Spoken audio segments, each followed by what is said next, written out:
Hello everyone, welcome back to Shajil sir classes. और कैसे हैं आप लोग? मुझे पूरी उम्मीद है आप लोग बहुत बढ़िया होंगे, बहुत अच्छे होंगे, पढ़ाई कर रहे होंगे घर पे। अब टॉपिक स्टार्ट करने से पहले आपको एक काम करना है। क्या काम करना है कि चैनल को सब्सक्राइब कर लें और बेल आइकन को भी दबा दें। तो चलिए अब टॉपिक अपना स्टार्ट करते हैं। तो हमने लास्ट लेक्चर में डिस्कस किया था मॉलिक्यूलर ऑर्बिटल थ्योरी, उसका बेसिक बता दिया था, एग्जाम में क्या क्वेश्चन बनेंगे वो बता दिया था। आज हम बात करने वाले हैं वो ट्रिक जिसकी हेल्प से आप कोई भी क्वेश्चन सेकंड्स में कर देंगे और उसके बाद देखेंगे application of molecular orbital theory. आज का लेक्चर बहुत ज़्यादा इंपॉर्टेंट है, ध्यान से पढ़ना और ये पढ़ने के बाद, ये समझने के बाद फौरन क्वेश्चन लगाना स्टार्ट कर देना। ठीक है बेटा? तो चलो अब स्टार्ट करते हैं हम। इसको सुनने के बाद क्वेश्चन सेकंड्स में होंगे, समझ गए? तो देखो, हमने यहाँ लिखा नंबर ऑफ इलेक्ट्रॉन, यहाँ लिखा बॉन्ड ऑर्डर। अगर नंबर ऑफ इलेक्ट्रॉन कितने हैं 14, तो बॉन्ड ऑर्डर कितना होगा? 3 होगा। 15 है तो ये होगा आपका 2.5, 16 है तो आपका होगा 2, और अगर आपका 17 है 1.5, 18 है 1, 19 है 0.5, 20 है 0। ऐसे ही अगर 13 है तो आपका 2.5, और अगर आपका 12 है तब कितना है 2, 11 है तो कितना है 1.5, 10 है तो कितना है बेटा 1, 9 है तो 0.5, और 8 है अगर तो कितना है 0। तो ये याद रखना, रेफरेंस क्या है 14 हमारा रेफरेंस है। 14 से एक नंबर ऊपर जाओ या एक नंबर नीचे आओ तो क्या होगा आपका? तो आपका इसके अंदर बॉन्ड ऑर्डर आपका हाफ डिक्रीज होगा। ठीक है? ऐसे ही अगर आपका इलेक्ट्रॉन कितने हैं 4 है तो बॉन्ड ऑर्डर 0, 5 है तो 0.5, 6 है तो आपका कितना हो जाएगा 1, 7 है तो फिर 0.5, 8 तो 0 हो गया, अभी देखा हमने। ऐसे 3 है तो 0.5, 3 का कितना है बेटा 0.5, 2 है तो 1 है, 1 पे कितना है 0.5, और आपका 0 पे तो 0 है ही। ठीक है बेटा? यहाँ पर जो रेफरेंस है वो 4 है, 4 पे 0 है, 5 पे 0.5, 6 पे फिर 1, 7 पे 0.5, 8 पे 0। ठीक है? 0.510, ऐसी 0.510। क्लियर हो गई यहाँ तक बात? और सुनो ध्यान से, ठीक है? Molecules having even number of electrons except 10 and 18 are diamagnetic। तो याद रखो, molecule having even number of electron, अगर मॉलिक्यूल में इवन नंबर ऑफ इलेक्ट्रॉन है तो वो डायमैग्नेटिक होगा, एक्सेप्ट 10 और 18। 10 और 18 वाले क्या होंगे? पैरामैग्नेटिक। ये सुनते रहो ध्यान से, अभी इस पे तुम्हें क्वेश्चन बताएंगे कैसे आएंगे। मॉलिक्यूल्स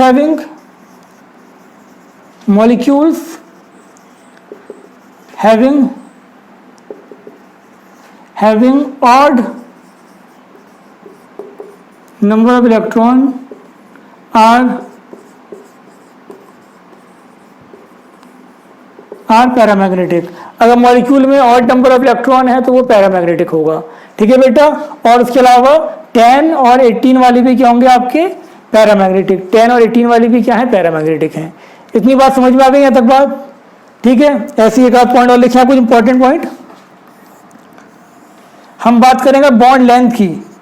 बॉन्ड लेंथ तो बेटा दो एटम के बीच के जो डिस्टेंस होगा वो बॉन्ड लेंथ होगा। बॉन्ड लेंथ आपका इनवर्सली प्रोपोर्शनल है बॉन्ड ऑर्डर के।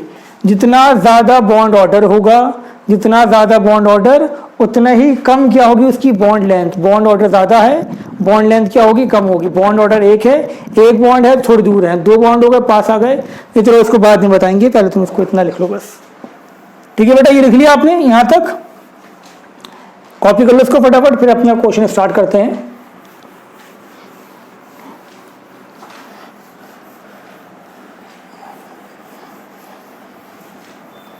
तो बेटा आप ध्यान से देखें इसमें, अब हम बात करने वाले हैं, हमने यहाँ पर लिखा आपका हमने यहाँ पर लिख दिया N2 लिख दिया, हमने लिख दिया N2 2 प्लस, यहाँ लिख दिया N2 माइनस, यहाँ लिख दिया N2 2 माइनस। ठीक है बेटा, यहाँ पर हमने लिख दिया O2, ये लिखा हमने O2 2 माइनस, O2 प्लस, यहाँ पर लिख दिया CO। ठीक, और यहाँ पर आपसे पूछा जा रहा है इलेक्ट्रॉन कितने हैं, बॉन्ड ऑर्डर कितना है, और इसमें आपका मैग्नेटिक नेचर, मैग्नेटिक बिहेवियर पूछा जा रहा है इसका।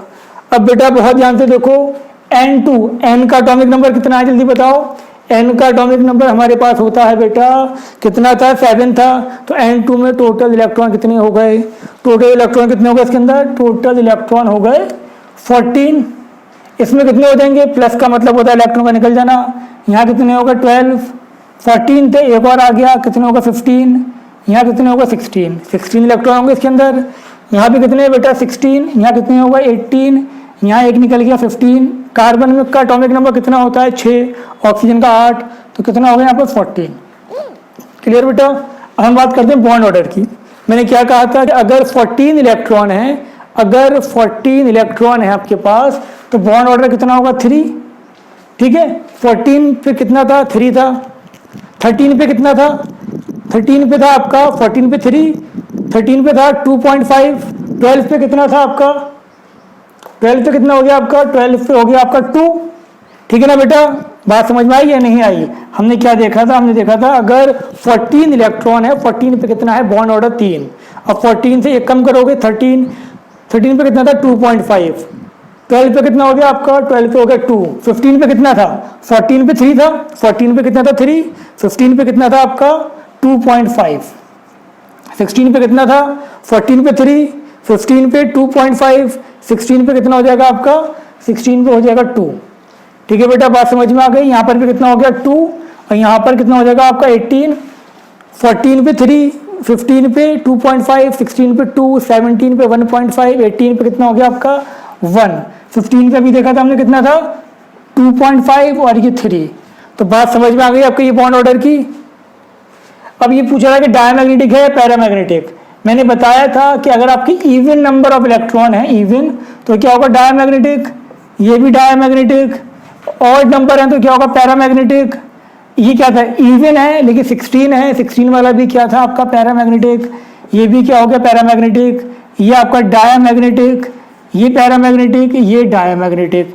इतनी बात आगे समझ में है कि इवन है अगर तो डायमैग्नेटिक, लेकिन इवन में भी आपके 10 और 16 पैरामैग्नेटिक होंगे, और अगर ऑड है आपका कि 3, 5, 9 इस टाइप से 11 तो वो क्या था आपका पैरामैग्नेटिक था। ठीक है बेटा, लिखो उसको।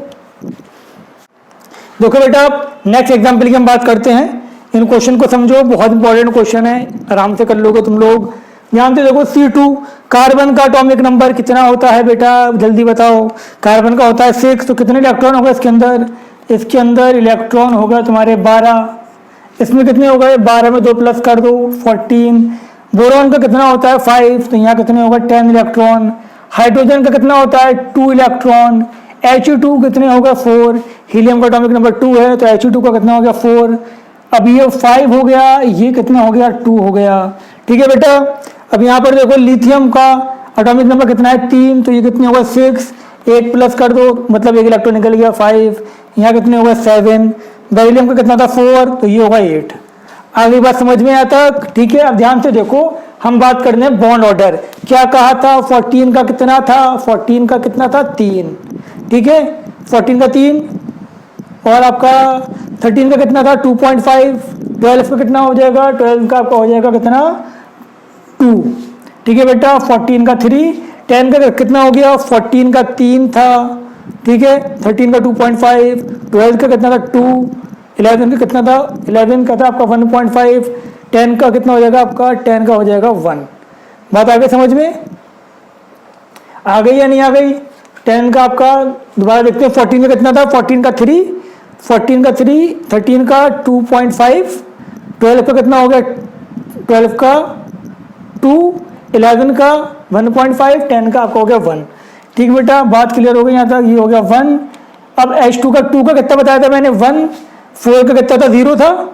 5 का कितना था आपका, अभी लिखवा रखे हैं सब देख लेना। इसका कितना हो गया आपका 1, 4 का 0। तो याद रखना पूछा क्या क्वेश्चन है, कौन सा मॉलिक्यूल एग्जिस्ट नहीं करता, तो जिसका बॉन्ड ऑर्डर 0 आएगा वो एग्जिस्ट नहीं करेगा।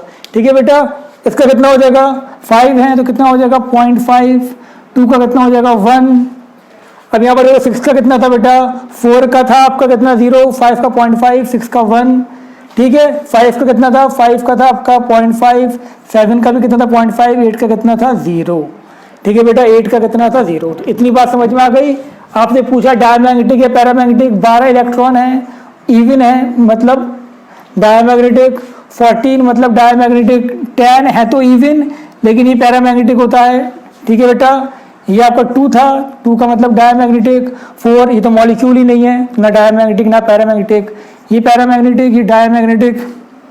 ये पूछेगा आपका 6 है तो मतलब डायमैग्नेटिक, ये पैरामैग्नेटिक, ये पैरामैग्नेटिक, ये आपका एग्जिस्ट नहीं करेगा।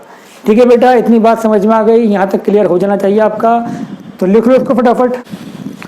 बेटा जी अब हम डिस्कस करते हैं एप्लीकेशन ऑफ एमओटी। तो इसमें सबसे पहली एप्लीकेशन जो थी आपकी वो थी डिटर्मिनेशन ऑफ बॉन्ड ऑर्डर। और आप जानते ही हो, ये बता दिया है आपको पहले ही कि बॉन्ड ऑर्डर कैसे निकालते हैं हम, half number of bonding electron minus number of anti bonding electron, और इसकी ट्रिक भी आपको बता दी है। ठीक है, सेकंड एप्लीकेशन जो थी इसकी, सेकंड एप्लीकेशन है इसकी comparing of stability, comparing of stability of species. ठीक है बेटा, तो याद रखना अगर हमें स्टेबिलिटी कंपेयर करनी है तो जो स्टेबिलिटी है, स्टेबिलिटी आपकी डायरेक्टली प्रोपोर्शनल है बॉन्ड ऑर्डर के। तो ये बात याद रखो, जिसका बॉन्ड ऑर्डर ज्यादा होगा मतलब जिसके नंबर ऑफ बॉन्ड ज्यादा होंगे आपस में, तो उसको ब्रेक करना उतना मुश्किल है, वो ज्यादा स्टेबल है। ठीक है बेटा, इतनी बात समझ में आ गई। और अगर बॉन्ड ऑर्डर सेम है, फॉर सेम बॉन्ड ऑर्डर, तो स्टेबिलिटी किसकी ज्यादा होगी,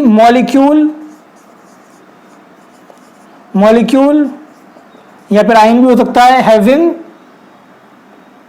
having less number of anti bonding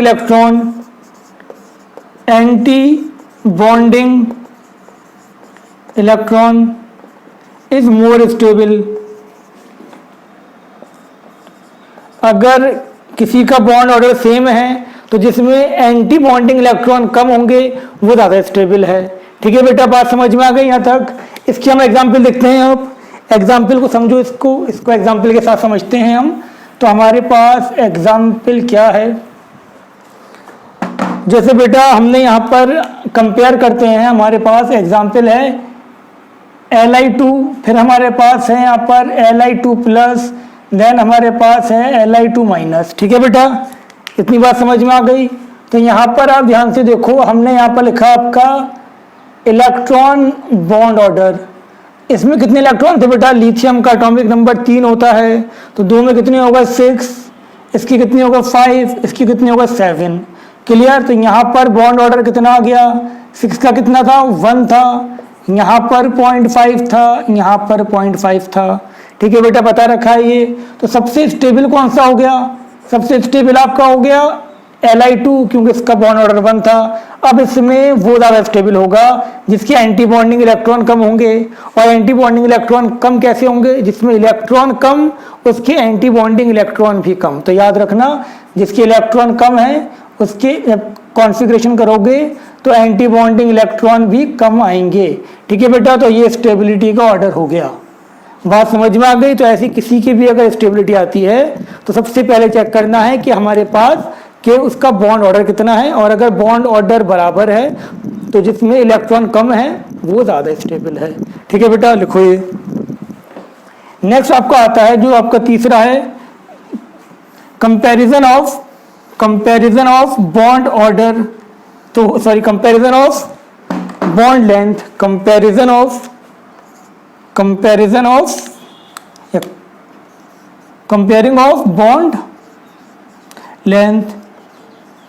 bond length की कंपेयरिंग। तो बेटा एक बात आप बहुत ध्यान से समझ लें, वो क्या, वो ये कि अगर सिंगल बॉन्ड है तो आपका जो एलिमेंट होंगे वो दूर दूर होंगे, डबल बॉन्ड है तो एलिमेंट थोड़े पास आ जाएंगे, अगर ट्रिपल बॉन्ड है तो और पास आ जाएंगे।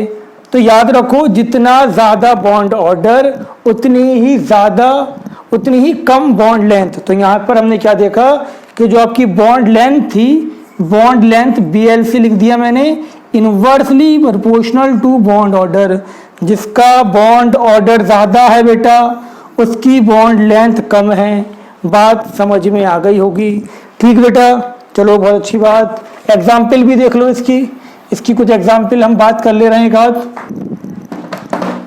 जैसे कि आपसे पूछ लिया जाए यहाँ पर बॉन्ड लेंथ के बारे में, हमने यहाँ पर लिखा O2 लिखा, हमने लिखा O2 माइनस, फिर हमने लिखा O2, हमने यहाँ लिख दिया आपका O2 2 माइनस। ठीक है बेटा, क्लियर हो गई यहाँ तक बात? हम कंपेयर करते हैं, O2 में कितने इलेक्ट्रॉन थे? 16 थे, यहाँ पर 17 हो गए, यहाँ 18 हो गए। तो इसका जो बॉन्ड ऑर्डर था वो कितना था? 2 था, इसका 1.5 था। इसका कितना था बेटा? इसका बॉन्ड ऑर्डर आपका होता है 1। ठीक है, तो जिसका बॉन्ड ऑर्डर ज़्यादा है उसकी बॉन्ड लेंथ क्या होगी? उसकी बॉन्ड लेंथ कम होगी। यानी कि हमने यहाँ पर लिखा आपका, हम बात करें बॉन्ड ऑर्डर क्या हो रहा है बेटा? बॉन्ड ऑर्डर डिक्रीज, और जब बॉन्ड ऑर्डर डिक्रीज तो बॉन्ड लेंथ क्या हो गई बेटा? Bond length increase. इतनी बात आपके समझ में आ गई? कोई डाउट? कोई डाउट बताओ, नहीं ना? लिख लो ये। नेक्स्ट आता है comparing of bond strength, comparing of bond strength. Bond strength या बॉन्ड एनर्जी बोल सकते हैं। जितना ज़्यादा स्ट्रॉन्ग बॉन्ड होगा उसको ब्रेक करने के लिए उतनी ही ज़्यादा एनर्जी देनी पड़ेगी। ठीक है बेटा, तो यहाँ पर हम बॉन्ड डिसोसिएशन एनर्जी लिख दिया मैंने BDE। तो याद रखना, BDE पूछ लिया जाए या बॉन्ड स्ट्रेंथ पूछ लिया जाए तो खुद सोच के देखो ये बात। जिसके अंदर बॉन्ड ज़्यादा होंगे वो एक दूसरे को कसके से पकड़ के रखेंगे, जब टाइटली पकड़ के रखेंगे तो उसको ब्रेक करने के लिए आपको ज़्यादा एनर्जी देनी पड़ेगी। तो यहाँ से मुझे ये बात समझ में आ गई कि जो बॉन्ड स्ट्रेंथ है या बॉन्ड डिसोसिएशन एनर्जी है, जितना ज़्यादा बॉन्ड ऑर्डर उतना ही स्ट्रॉन्ग बॉन्ड और उतनी ही ज़्यादा एनर्जी मुझे देनी पड़ेगी बॉन्ड को ब्रेक करने के लिए। आ गई बेटा ये बात समझ में? बहुत इंपॉर्टेंट बात थी, समझ में ये आपके आनी चाहिए। ठीक बेटा, अब इसकी एग्जाम्पल भी देख लो। तुम कहो सर इसकी कुछ एग्जाम्पल, तो इसकी एग्जाम्पल आप देखें। इसकी एग्जाम्पल क्या हुई आपकी? सपोज हमने यहाँ पर लिखा आपका N2, यहाँ पर लिखा मैंने आपका N2 माइनस, यहाँ लिखा N2 2 माइनस। ठीक है बेटा, हम इसको कंपेयर करते हैं। इसमें इलेक्ट्रॉन कितने हैं, बॉन्ड ऑर्डर कितना है? यहाँ इलेक्ट्रॉन 14, यहाँ 15, यहाँ पर 16। बॉन्ड ऑर्डर कितना हो गया इसका? 3, 2.5, और इसका कितना हो गया बेटा? 2। बॉन्ड ऑर्डर कितना हो गया? बॉन्ड ऑर्डर 2 हो गया। अब ध्यान से देखो यहाँ पर बॉन्ड ऑर्डर क्या हो रहा है? बॉन्ड ऑर्डर आपका हो गया डिक्रीज, बॉन्ड ऑर्डर डिक्रीज और बॉन्ड ऑर्डर डिक्रीज। तो यहाँ पर बॉन्ड स्ट्रेंथ क्या हो गई? बॉन्ड स्ट्रेंथ भी डिक्रीज हो गई। जिसमें बॉन्ड ज़्यादा है वो ज़्यादा स्ट्रांग होगा, और जब बॉन्ड स्ट्रेंथ डिक्रीज हो गई तो अब क्या होगा बेटा? बॉन्ड स्ट्रेंथ डिक्रीज, तो आपको वो बॉन्ड जल्दी ब्रेक होगा। ठीक है बेटा, तो यहाँ पर आपका BDE भी क्या हो गई? BDE भी क्या हो गई? डिक्रीज। जितना ज़्यादा बॉन्ड ऑर्डर उतना स्ट्रॉन्ग, उतनी ही ज़्यादा एनर्जी देनी पड़ेगी उसको ब्रेक करने के लिए। बात आगे समझ में क्लियर हो गई यहाँ तक बात? जितना स्ट्रॉन्ग बॉन्ड, जितना बॉन्ड ऑर्डर उतना स्ट्रॉन्ग और उतनी ही ज़्यादा एनर्जी देनी पड़ेगी ब्रेक करने के लिए। तो ये कम बॉन्ड था, वीक था, ये जल्दी ब्रेक हो जाएगा। क्लियर हो गई यहाँ तक बात? लिख लो ये। ठीक है बेटा, एक एग्जाम्पल और देखते हैं हम। एग्जाम्पल देखें अब आप। देखो हमने यहाँ पर लिखा आपका, कंपेयर करते हैं हम CO2, यहाँ पर हम CO2 CO3 2 माइनस। ठीक है, पूछा जा रहा है कि किसकी बॉन्ड लेंथ या बॉन्ड स्ट्रेंथ, जो भी चीज़ें सब पूछी जा रही हैं। तो बेटा एक बात अब ध्यान से सुन लो, इसमें कितने इलेक्ट्रॉन थे? 14 इलेक्ट्रॉन थे, बॉन्ड ऑर्डर 3 आ जाएगा।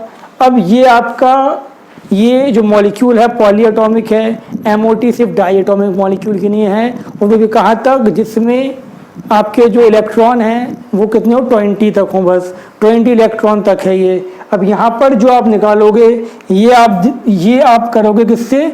VSEPR थ्योरी से देख के करोगे ये। तो जब इसका स्ट्रक्चर आप बनाते हो तो ऐसे तो मिलता ही है। CO2 का जो स्ट्रक्चर है बेटा वो कैसा होता है? CO2 का स्ट्रक्चर ये होता है। बॉन्ड ऑर्डर कितना हो गया इसका? 2। C और O के बीच का बॉन्ड पूछ रहा है, यहाँ पर भी C और O के बीच का बॉन्ड। यहाँ पर बॉन्ड ऑर्डर कितना हो गया? यहाँ पर आपका बॉन्ड ऑर्डर हो गया 2।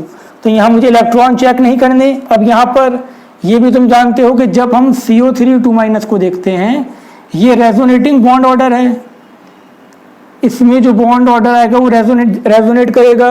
और ऐसे में हम बॉन्ड ऑर्डर कैसे निकालते हैं बेटा? टोटल बॉन्ड कितने थे? 4/3। तो ये कितना आ गया? ये आपका 1 कितना आ गया? 6 आ गया, ये जितना भी आ गया। ठीक है बेटा, बात समझ में आ गई? 2 से कम आ गया ये, तो यहाँ पर कितना हो गया आपका? 1.6। क्लियर? 1.6 आएगा, 1.3 आएगा, चेक कर लेना। ठीक है बेटा, तो सबसे ज़्यादा बॉन्ड ऑर्डर किसका हो गया? सबसे ज़्यादा बॉन्ड ऑर्डर इसका हो गया। तो यहाँ से क्या देखा मैंने? Bond order decrease. Clear? Bond order क्या हो गया आपका? डिक्रीज हो गया। Bond order decrease. Bond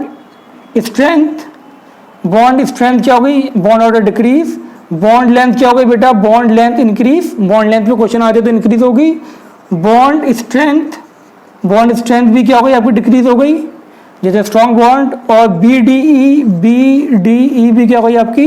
decrease. तो ये बहुत इंपॉर्टेंट क्वेश्चन था, आ सकता है। तो बेटा आपको एप्लीकेशन तो समझ में आ गई होंगी सब। बॉन्ड ऑर्डर निकालना आपको आ गया है, सिखाई दिया है। कंपैरिजन बता दिया है बॉन्ड लेंथ का, बॉन्ड एनर्जी का। लेकिन अब ये कुछ डेटा है जिसको आपको याद रखना है। कभी अगर वैल्यू बेस्ड क्वेश्चन आता है तो वो इसी में से पूछा जाएगा। जैसे कि आपसे पूछा जाए कि किसकी बॉन्ड लेंथ ज़्यादा है तो या किसकी बॉन्ड लेंथ कम है, तो आप ध्यान से देखें average bond length for some single, double and triple bond. तो मैंने यहाँ लिख रखा है ऑक्सीजन और हाइड्रोजन का अगर सिंगल बॉन्ड है तो उसकी बॉन्ड लेंथ कितनी है बेटा? उसकी बॉन्ड लेंथ है 96 पिकोमीटर। ऐसे अगर हम बात करें CH, इसकी अगर सिंगल बॉन्ड है और बॉन्ड लेंथ पूछी है कितनी है? 107 पिकोमीटर। अब ध्यान रखना, अगर सिंगल बॉन्ड हमारे पास है तो जिसकी बॉन्ड लेंथ ज्यादा है वो बॉन्ड वीक होगा, जिसकी बॉन्ड लेंथ कम है वो बॉन्ड स्ट्रांग होगा। ठीक है बेटा, तो जो स्ट्रांग बॉन्ड है उसकी BDE ज्यादा होगी, यानी कि बॉन्ड एनर्जी, बॉन्ड इंथैल्पी या बॉन्ड एसोसिएशन एनर्जी ज्यादा होगी जिसकी बॉन्ड लेंथ कम है। क्लियर हो गई यहाँ तक बात? ऐसी नाइट्रोजन और ऑक्सीजन की बॉन्ड लेंथ, ये सबकी बॉन्ड लेंथ लिखी हुई है। यहाँ कार्बन सिंगल बॉन्ड, इसकी बॉन्ड लेंथ लिखी हुई है। ठीक है बेटा, सबकी बॉन्ड लेंथ आपको याद करनी है। फिर यहाँ डबल बॉन्ड स्टार्ट हो गए, फिर यहाँ पर ट्रिपल बॉन्ड, ये याद कर लो। याद अगर वैल्यू याद नहीं कर सकते तो ऑर्डर याद कर लो, बट कुछ ना कुछ तो याद कर लो। समझ गया बेटा? तो बेटा देखो, अब हम बात करते हैं bond length in some common molecules. ठीक है, कुछ कॉमन मॉलिक्यूल और उनकी बॉन्ड लेंथ कितनी कितनी है ये भी आपको पता होनी चाहिए। समझ गए बात? तो इसको भी जरा ध्यान में रखना। जैसे कि आप देखिए, हम बात करें अगर H2 मॉलिक्यूल की, तो H2 मॉलिक्यूल की जो बॉन्ड लेंथ है वो कितनी है बेटा? वो है आपकी 74 पिकोमीटर। ऐसी हम बात करें F2 मॉलिक्यूल की 144 पिकोमीटर। फिर ब्रोमीन, फिर क्लोरीन, ब्रोमीन, आयोडीन, साइज बढ़ेगा तो इनकी बॉन्ड लेंथ बढ़ती जा रही है। ऐसी हम बात करें N2 मॉलिक्यूल की, N2 में ट्रिपल बॉन्ड होता है, फिर भी बॉन्ड लेंथ कितनी है इसकी? 109। ऐसे हम बात करें O2 की कितनी है? 121। तो बेटा ये आपको याद रखनी है, बॉन्ड लेंथ कितनी कितनी है, यहाँ पर भी लिखी हुई है। ये इंपॉर्टेंट है, ये एग्जाम में तो क्वेश्चन नहीं पूछा जाएगा, बट कंपटीशन में कभी कभी ऐसा वैल्यू बेस्ड क्वेश्चन आ जाता है जो कि आपको पता है तभी कर पाओगे। तो इसको याद कर लेना, कंपटीशन के लिए इंपॉर्टेंट था। ठीक है बेटा, आज के इस लेक्चर में इतना ही। मुझे पूरी उम्मीद है कि आपके समझ में आ गया होगा, ट्रिक समझ में आ गई होगी, सब कुछ आपके समझ में आ गया होगा। ठीक है बेटा, तब तक के लिए टाटा बाय बाय।